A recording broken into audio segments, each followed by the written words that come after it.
Hello everyone, welcome back two factor frontier maths.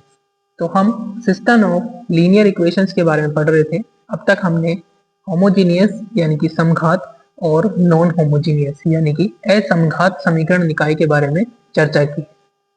Last lecture में हमने असमघात समीकरण निकाय की कंडीशन देखी थी कि कब जो है सॉल्यूशन एग्जिस्ट करता है और कब सॉल्यूशन एग्जिस्ट नहीं करता है। हमने देखा था कि अगर ए मैट्रिक्स जो गुणांकों की मैट्रिक्स है और संवर्धित मैट्रिक्स यानी कि ऑगमेंटेड मैट्रिक्स है, अगर उनकी रैंक बराबर होती है तो सॉल्यूशन एग्जिस्ट करता है और जो सिस्टम है उसको कहते हैं कंसिस्टेंट, और अगर इक्वल नहीं होता है तो हम कहते हैं उसको इनकंसिस्टेंट यानी कि सॉल्यूशन एग्जिस्ट नहीं करेगा।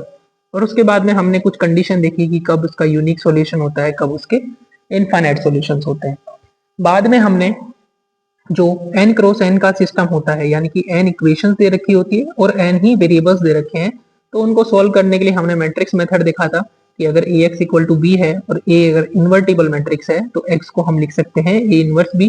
एक हमने देखा था कि ई ट्रांसफॉर्मेशन मेथड कि पहले जो सिस्टम है augmented matrix a is to b, इसको रिड्यूस कर देते हैं i is to b dash में, तो ये जो b डैश है यही क्या कहलाता है आपका सॉल्यूशन। इस मेथड को हम बोलते हैं गॉस जॉर्डन मेथड। और एक हमने क्रेमर का नियम पढ़ा था कि जो xi है वो दिए जाते हैं determinant of ai upon determinant of a, जहां पर ai क्या होता है, जो a की i कॉलम होता है उसको हम b से रिप्लेस कर देते हैं। जैसे a1 कॉलम है, a2 एंड c1 c2 और ci जो है उसको चेंज कर देते हैं b से। तो इस प्रकार से जो मैट्रिक्स बनती है वो आपकी होती है a i। ठीक है, तो ये सब हमने लास्ट लेक्चर में कवर कर लिए थे। आज हम देखेंगे general method non homogeneous system को सॉल्व करने के लिए, उसका नाम है गॉस एलिमिनेशन मेथड। तो गॉस विलोपन विधि क्या होती है ये हम आज के लेक्चर में चर्चा करेंगे। तो गॉस विलोपन विधि, गॉस एलिमिनेशन मेथड, ये बहुत ही इंपॉर्टेंट मेथड है क्योंकि आप जब आगे भी पढ़ोगे, जब लीनियर अलजेब्रा में वेक्टर स्पेस लीनियरली डिपेंडेंट और इंडिपेंडेंट करके पढ़ोगे, तब आपको इस मेथड का यूज करना होगा। ये मेथड हमने एक बार पहले भी देख रखा है जब हम लीनियरली डिपेंडेंट और इंडिपेंडेंट की बात कर रहे थे। तो गॉस एलिमिनेशन मेथड क्या होता है, हम जो सिस्टम होता है AX उसको रिड्यूस कर देते हैं ट्राइंगुलर फॉर्म में। ठीक है, तो इसमें जो गुणांकों की जो मैट्रिक्स है, गुणांकों की मैट्रिक्स A को ऊपरी त्रिभुजाकार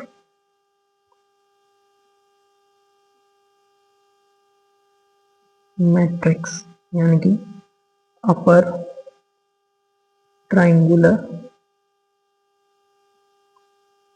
मैट्रिक्स में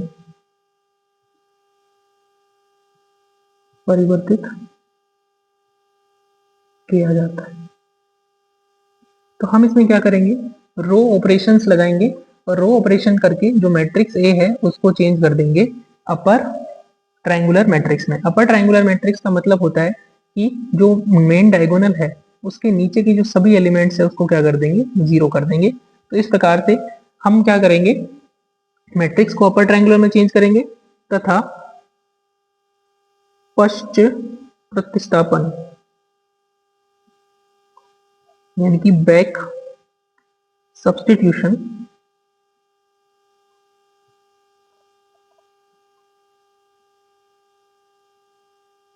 से निकाय का हल ज्ञात करते हैं।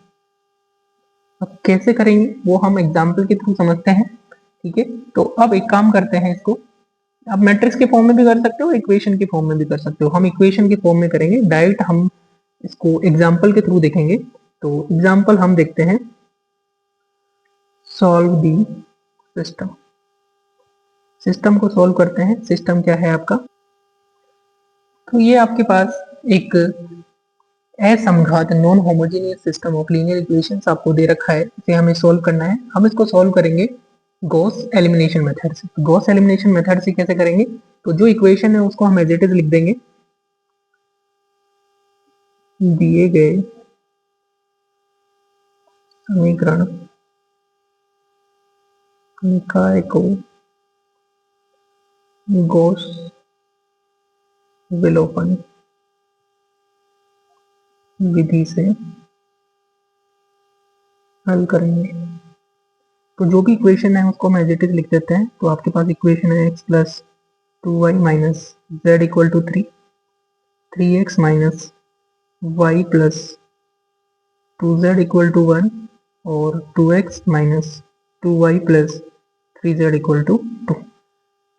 अब क्या करेंगे, इस इक्वेशन को हम इक्विवेलेंट फॉर्म में चेंज कर देंगे। कैसे, अब इसको हम ट्रायंगुलर फॉर्म में लिखेंगे। ट्रायंगुलर फॉर्म इस प्रकार से होगा a11 x1 plus a12 x2 and so on a1n xn।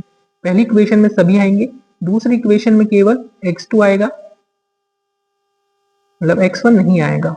तीसरी इक्वेशन में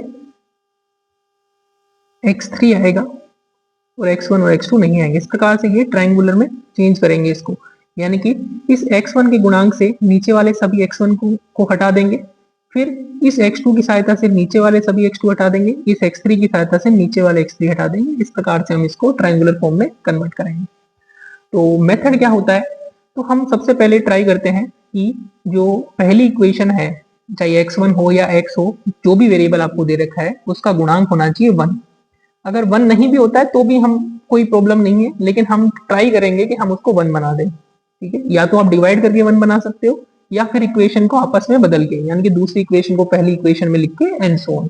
तो हमारे पास पहले ऑलरेडी है तो हम उसको एज इट इज यहाँ पर लिख देंगे। ठीक है, फर्स्ट स्टेप हो गया। इसके बाद में नेक्स्ट स्टेप क्या है, इस इक्वेशन की सहायता से हम क्या करेंगे, इसमें से x हटा देंगे और इसमें से भी x हटा देंगे। तो पहले मैं इक्वेशन 2 को लिखता हूं। तो ये है 3x minus y plus 2z equal to 1। ठीक है, अब मुझे यहाँ से x हटाना है, तो हटाना है मुझे केवल पहली इक्वेशन से। तो इसको मैं क्या करता हूँ, जो पहली इक्वेशन है उसको मल्टीप्लाई कर देता हूँ 3 से। तो 3 से मल्टीप्लाई करेंगे 3x plus 6y minus 3z equal to 9। अब इसको कर देंगे सब्ट्रैक्ट, माइनस माइनस प्लस और माइनस, 3x से 3x कैंसिल हो गया, माइनस y और माइनस 6y हो गया माइनस 7y, और 2 और 3 हो गया 5z, 1 माइनस 9 हो गया माइनस 8।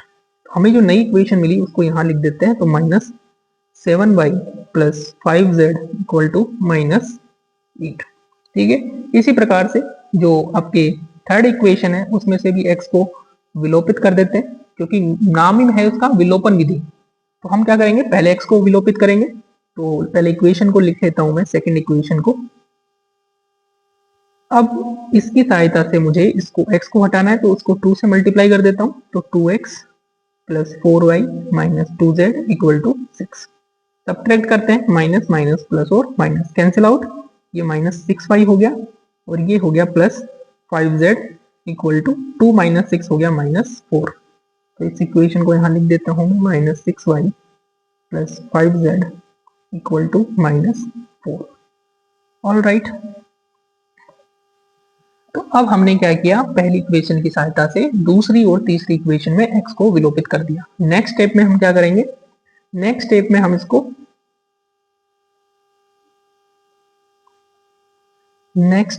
करते हैं, पहली इक्वेशन को एज इट इज लिखेंगे।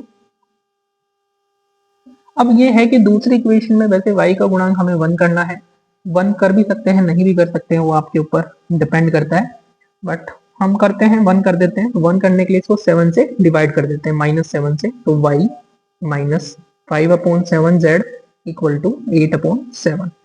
और नीचे वाली इक्वेशन है उसको मैं एज इट इज लिख देता हूँ, minus 6y plus 5z equal to minus. ये एक तरीके से सॉल्यूशन करने का मेथड है। आप उसको 1 बनाओ नहीं बनाओ वो आपकी मर्जी है, जैसे आपको सुटेबल लगे आप कर सकते हैं। अब बात आती है, हमें थर्ड इक्वेशन है इसमें y नहीं होना चाहिए, तो y को हटाएंगे। तो पहले थर्ड इक्वेशन को लिख देता हूँ, 6y plus 5z equal to minus 4। अब 6y को हटाना है, तो हम में जो ये सेकंड इक्वेशन मैंने लिखी है इसको 6 से मल्टीप्लाई कर देता हूँ। तो 6y minus 30/7z equal to 48/7। अब मुझे y को हटाना है, तो y को हटाने के लिए मैं क्या करूंगा, ऐड कर दूंगा, क्योंकि ये माइनस है, ये प्लस आपस में ऐड कर देंगे, तो ये हो गया 5 minus 30/7z equal to -4 plus 48/7। तो यहाँ से इसको मैं सॉल्व करता हूँ, तो ये हो गया 5/7z इक्वल टू 20/7। 7 से 7 कैंसिल हो गया, तो यहाँ से इसको डिवाइड कर देता हूँ, तो z की वैल्यू हो गई 4। तो जो लास्ट इक्वेशन मिलेगी वो मिलेगी z इक्वल टू 4। ठीक है, ऑल राइट, इसको मैं डिलीट कर देता हूँ यहाँ से। अब आपके पास एक ट्राइंगुलर फॉर्म होगी, कैसे हुई देखो। फर्स्ट इक्वेशन में x है, सेकंड में नहीं है, और थर्ड में x नहीं है। सेकंड इक्वेशन तक y है, थर्ड में y नहीं है। तो ये एक प्रकार से आपका ट्राइंगुलर सिस्टम बन गया। अब हम करेंगे पश्चात प्रतिस्थापन, यानी कि बैक सब्स्टिट्यूशन। बैक सब्स्टिट्यूशन कैसे करेंगे, यहाँ से z की वैल्यू इस इक्वेशन में पुट करेंगे, y की वैल्यू निकालेंगे और x की वैल्यू यहाँ से निकालेंगे। तो नाउ पश्चात प्रतिस्थापन से z की वैल्यू क्या होगी 4, z हमें मिल गया। सेकंड इक्वेशन में z रखते हैं, तो y माइनस 5/7 इंटू z की जगह रख दिया 4 इक्वल टू 8/7। तो y की वैल्यू हो गई 8/7 प्लस 20/7, तो y की वैल्यू हो गई 28/7, तो ये हो गया 4। तो y की वैल्यू कितनी हो जाएगी 4। तो z की वैल्यू भी 4 एंड y की वैल्यू भी 4। अब हम यूज करेंगे, z की वैल्यू हमने इसमें पुट की, y की वैल्यू, अब y और z की वैल्यू इसमें पुट करेंगे इक्वेशन 1 में। तो x plus 2y, x plus 2y minus z equal to 3। यहाँ से x की वैल्यू आ जाएगी, तो x इक्वल टू हो गया 3 माइनस 4। 4 इंटू 2 8 माइनस 4 4 4 और माइनस हो गया, तो x की वैल्यू आ गई -1। अतः दिए गए समीकरण निकाय का अद्वितीय यानी कि यूनिक सॉल्यूशन निम्न प्रकार है। तो x की वैल्यू है -1, y की वैल्यू है 4 और z की वैल्यू है 4। अब आप इसको क्रॉस चेक भी कर सकते हो, ये वैल्यू आप पुट कर सकते हो गिवन सिस्टम में। तो जो आपको सिस्टम दे रखा है उसमें वैल्यू पुट करोगे, तो x plus 8 minus plus 4, z की वैल्यू 4 है, y की वैल्यू 4 है और x की वैल्यू क्या है -1, ये इसमें पुट करते हैं। तो -1 प्लस 8 माइनस 4, ये कितना हो गया आपका -1 प्लस 8 माइनस 4, ये हो जाएगा आपका 3। ठीक है, फर्स्ट इक्वेशन सेटिस्फाइड। -3 -4 प्लस 8, ये हो जाएगा आपका +1 सेटिस्फाइड। थर्ड इक्वेशन हो जाएगी -2 -8 प्लस 12 इक्वल टू 2। तो ये जो वैल्यू हमने फाइंड आउट की है तीनों इक्वेशन को सेटिस्फाई कर रही है, इसका मतलब हमारा जो सोल्यूशन है वो करेक्ट है। अब हम नेक्स्ट एग्जांपल देखते हैं। यूनिक सॉल्यूशन का मतलब है कि अगर एक्स वाई जेड की वैल्यू आपको मिल जाती है इस मेथड से, तो वो यूनिक सॉल्यूशन होगा। अब हम एक केस देखते हैं जिसमें इनफाइनाइट सॉल्यूशन होंगे। तो हमें इस दिए गए समीकरण निकाय को हल करना है, गॉस एलिमिनेशन मेथड को यूज करेंगे। तो यहाँ पे मैं लिख देता हूँ गॉस एलिमिनेशन।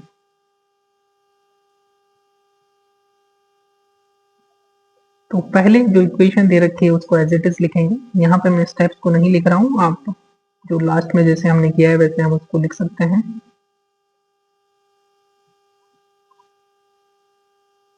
तो सबसे पहला स्टेप है कि पहली इक्वेशन में x का गुणांक 1 होना चाहिए, जो कि यहाँ पर है। तो इसको मैं पहली इक्वेशन को एज इट इज में लिख देता हूँ जैसे कि जैसी है। फिर हम दूसरी इक्वेशन से x को विलोपित करेंगे, तीसरी इक्वेशन से x को विलोपित करेंगे। सेकंड इक्वेशन में लिखता हूँ x plus 2y plus 4z equal to 2। और पहली इक्वेशन की सहायता से इसमें x हटाना है, तो डायरेक्ट इसको मैं सब्ट्रैक्ट कर सकता हूँ क्योंकि उसमें भी x है और इसमें भी x है। Minus minus minus cancel out हो गया, 2y माइनस वाई वाई हो गया और ये हो गया 3z इक्वल टू 1। तो दूसरी इक्वेशन बनेगी y plus 3z equal to 1। Right, next हम देखते हैं। नेक्स्ट इक्वेशन है x plus 4y plus 10z equal to 4। इसमें से भी x plus y plus z को माइनस कर देते हैं, यानी कि फर्स्ट इक्वेशन को कैंसिल आउट। ये हो गया 3y plus 9z equal to 3। 3y plus 9z equal to.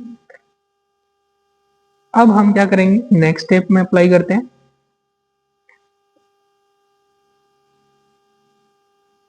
तो फर्स्ट इक्वेशन और सेकंड इक्वेशन को इस बार एज इट इज लिख लेंगे। अब थर्ड इक्वेशन में से y को एलिमिनेट करते हैं, तो थर्ड इक्वेशन को लिख लिया। अब यहाँ पर सेकंड इक्वेशन की सहायता से y को एलिमिनेट करेंगे, तो इसको मैं 3 से मल्टीप्लाई करके लिखता हूँ। तो 3y plus 9z equal to 3 minus करूंगा तो ये हो जाएगा, ये कैंसिल ये कैंसिल ये कैंसिल, यानी कि 0 बराबर 0।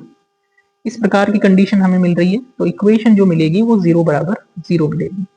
कभी भी इस प्रकार की कंडीशन आपको मिलती है गॉस एलिमिनेशन मेथड में, तो हम कहेंगे कि दिए गए निकाय के अनंत हल विद्यमान है। ठीक है, तो अतः दिए गए समीकरण निकाय के अनंत हल विद्यमान है। और इनफाइनाइट सॉल्यूशन कैसे निकालेंगे, तो हम किसी भी एक वेरिएबल को, क्योंकि कितनी इक्वेशन है हमारे पास, 2 इक्वेशन है और वेरिएबल 3 है, तो वेरिएबल में से नंबर ऑफ इक्वेशन को माइनस कर देंगे। तो वेरिएबल 3 है, इक्वेशन 2 है, तो यानी कि एक वेरिएबल जो होगा हमारे पास होगा फ्री वेरिएबल, मुक्त चर। मुक्त चर का मतलब होता है उसको हम किसी भी वैल्यू को रख सकते हैं, यानी कि उसकी जगह हम कोई भी सब्स्टिट्यूशन कर सकते हैं। तो माना z इक्वल टू सी, जहां c क्या है, यहां c एक स्वैच्छ अचर है। ठीक है, अब c z की वैल्यू c आ गई। अब हम इक्वेशन 2 में पुट करते हैं, तो y plus 3c equal to 1। तो यहां से y हो गया 1 माइनस 3c, ये हमें y की वैल्यू मिल गई। तो y मिल गया और z मिल गया, तथा समीकरण 1 से x प्लस वाई की जगह रख दिया 1 माइनस 3c और z की जगह रख दिया c इक्वल टू 1। यहाँ से हम x की वैल्यू फाइंड आउट करेंगे, ये हो जाएगा x plus minus 2c equal to 1। तो x की वैल्यू आ जाएगी 2c। अतः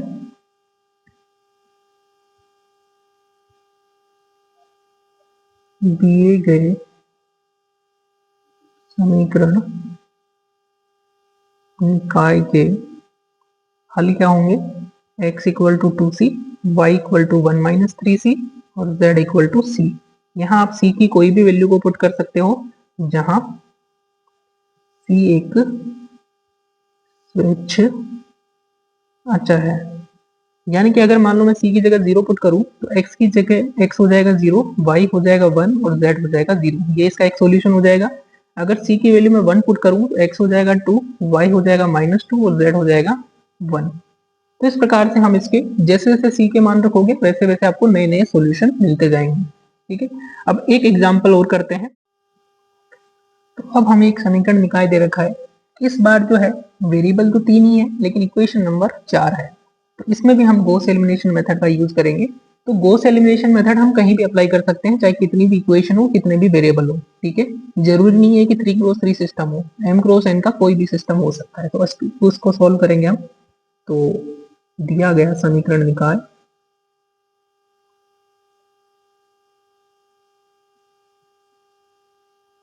तो इसको हम लिख देते हैं 2x plus 2y plus 8z equal to 1, x plus y plus z equal to 3, 5x minus 4y plus 2z equal to -1, 4x minus 5y minus 2z equal to 2। अब इसमें गॉस एलिमिनेशन मेथड लगाएंगे। जैसा कि मैंने पहले कहा है कि जो फर्स्ट इक्वेशन है उसमें x का गुणांक होना चाहिए 1। तो अभी 1 नहीं है, 2 है, तो या तो 2 से डिवाइड कर दो। तो 2 से डिवाइड करने पर राइट हैंड साइड में आ जाएगा 1/2, जो कि हम नहीं चाहते हैं कि फ्रैक्शनल वैल्यू आए। तो हम क्या करते हैं, इक्वेशन 2 और 1 को आपस में चेंज कर देते हैं। तो 2 को मैं पहले लिख लेता हूं और 1 को मैं बाद में लिख लेता हूं, क्योंकि ये आपका प्रारंभिक रूपांतरण होते हैं, तो इससे कोई फर्क नहीं पड़ेगा सॉल्यूशन पे।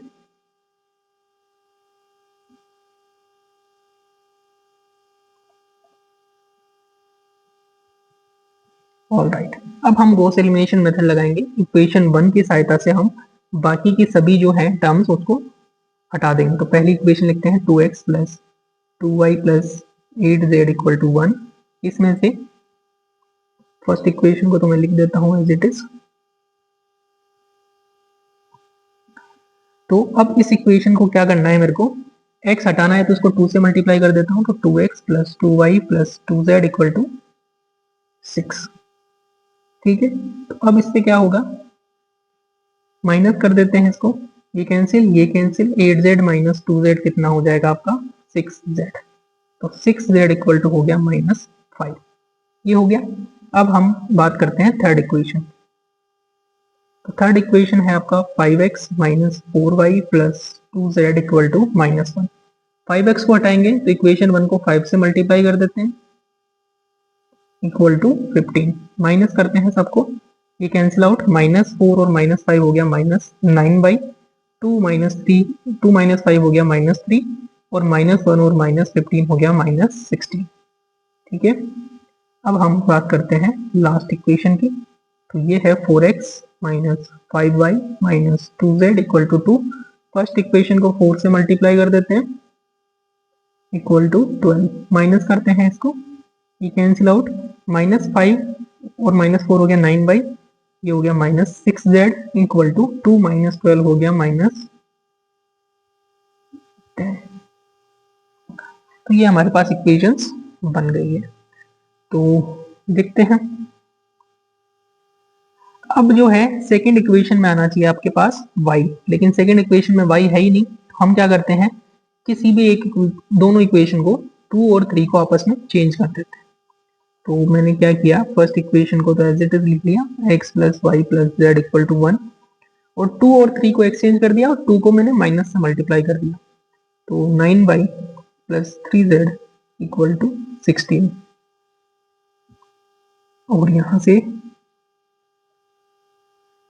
6z इक्वल टू हो गया -5 और लास्ट इक्वेशन को एज इट इज लिखा 9y minus 6z equal to -10। अब फर्स्ट इक्वेशन में x y z तीनों होंगे, सेकंड में केवल y z होंगे और जो नीचे की सभी इक्वेशन है उसमें y नहीं होना चाहिए। तो y को हटाएंगे तो x plus y plus z equal to 1, 9y plus 3z equal to 16।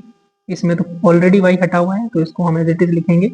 Equation number 4 को लिखते हैं, तो ये हो गया। अब इस इक्वेशन से जो सेकंड इक्वेशन है उससे y हटाएंगे तो एज इट इज जो है ऐड कर देंगे इसको, तो इक्वल टू 16। तो ऐड करेंगे तो ये कैंसिल आउट हो गया, ये हो गया -3z और ये हो गया 6, तो -3z इक्वल टू 6। अब आपके पास z में दो समीकरण आ रहे हैं, यहीं से आपका एक इंपॉर्टेंट कॉन्सेप्ट आता है नो सॉल्यूशन का। कैसे, दोबारा लिखता हूं इसको, x plus y plus z equal to 1, ये हो गया 9y plus 3z equal to 16। यहाँ से z की वैल्यू कितनी आएगी, -5/6 और नीचे वाली समीकरण से z की वैल्यू क्या आएगी, -2। तो z की दो अलग अलग वैल्यू मिल रही है। ओके, तो z की दो अलग अलग वैल्यू मिल रही है, इसका मतलब हो गया कि अगर मैं दोनों z के बराबर है तो इसका मतलब हो गया -2 जो है वो बराबर होना चाहिए -5/6 के। तो ये कभी भी नहीं होता है, ऐसा पॉसिबल ही नहीं है। तो अतः दिए गए समीकरण निकाय का कोई हल विद्यमान नहीं है।